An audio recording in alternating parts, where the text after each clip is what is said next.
Hi everyone.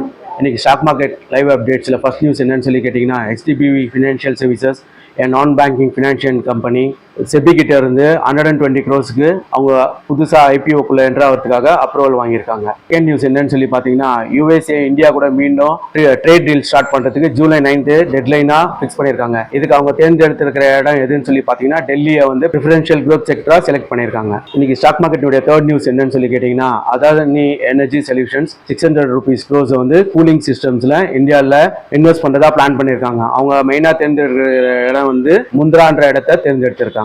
இன்னைக்கு stock மார்க்கெட்னுடைய fourth news என்னன்னு சொல்லி பார்த்தீங்கன்னா டாடா மோட்டார்ஸுடைய ஹேரியர் EV வந்து 50% நல்ல க்ரோத் ஆயிருக்கு. ஸோ அதனால டாடா மோட்டார்ஸுடைய ஷேர் மார்க்கெட் க்ரோத் நல்ல 50%க்கு மேலே ஹைக்காகும்னு எதிர்பார்க்கப்படுது. இதனால அவங்களுடைய ஸ்டாக் மார்க்கெட் க்ரோத் இந்த வாரம் நல்ல ஒரு பொசிஷனுக்கு போகும்னு எதிர்பார்க்கப்படுகிறது. ஃபிஃப்த் நியூஸ் என்னன்னு சொல்லி கேட்டிங்கன்னா ஈக்விட்டி மியூச்சுவல் ஃபண்டில் அவங்களுடைய இன்வெஸ்ட்மெண்ட் வந்து இந்த மே நல்ல மொமெண்டம் கெயின் பண்ணியிருக்கு. ஸோ ஈக்விட்டி மியூச்சுவல் ஃபண்டில் அவங்களுடைய ஸ்டாக் மார்க்கெட் க்ரோத் ரைஸ் ஆகக்கூடிய சான்சஸ் இந்த வாரம் நல்லா பிரைட்டாகவே இருக்கு.